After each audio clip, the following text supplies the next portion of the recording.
يسألوا في يوم من الأيام عن صورتهم عند العالم العربي هم دائما من اليوم الأول. Sekretaris Jenderal Hizbullah Sayyid Hasan Nasrullah muncul kembali mengutuk aksi Israel di jalur Gaza.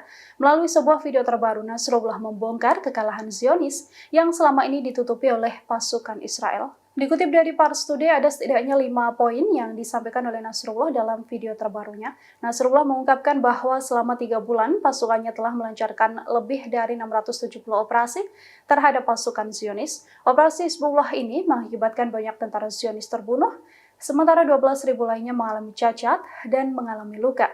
Sayyid Hasan Nasrullah juga menegaskan bahwa Zionis sengaja menyembunyikan fakta-fakta perang. Zionis ditimpa kerugian finansial hingga tewasnya banyak pasukan di perbatasan Lebanon, namun tak pernah diungkap ke ranah publik.